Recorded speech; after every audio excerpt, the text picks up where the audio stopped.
Hi, this is AJ. Welcome to episode 138 of Here's What I Watched. In this episode, I want to talk about the Himesh Patel and Joseph Gordon-Levitt movie Greedy People, which was directed by Potsy Ponciroli. I know this movie got very mixed reviews, but I liked it. It's definitely not the best crime comedy film I've ever seen. It's not even the best Potsy Ponciroli movie I've ever seen. That would be Old Henry. But I thought Greedy People mostly got the tone right. I liked all the snappy dialogue, and it kept me entertained all the way through. So yeah, I would absolutely recommend the movie.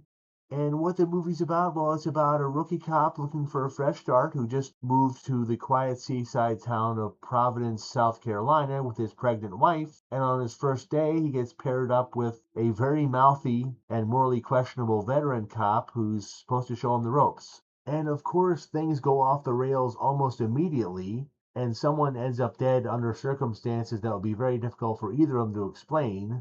But while they're arguing about that, they stumble across a basket filled with millions of dollars in cash. So, of course, they decide to keep the money, trash the place to make it look like a robbery gone wrong, and make a point of being seen around town all day to give themselves an alibi.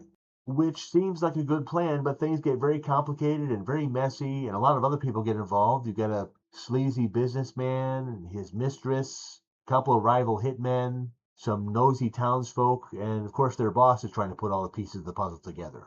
And the movie is made up of several different chapters where the perspective shifts around a bit through some of these people, but not in a way that's hard to follow.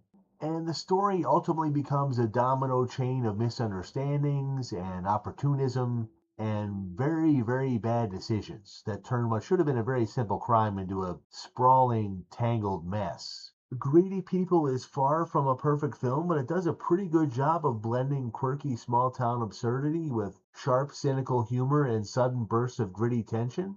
If you're a fan of the Coen Brothers, you'll probably find a lot to like here in Greedy People. This movie is nowhere near as good as things like Fargo or Burn After Reading, but it shares a lot of the same sensibilities, and it does a decent job of being both funny and thrilling. So yeah, I would absolutely recommend the movie.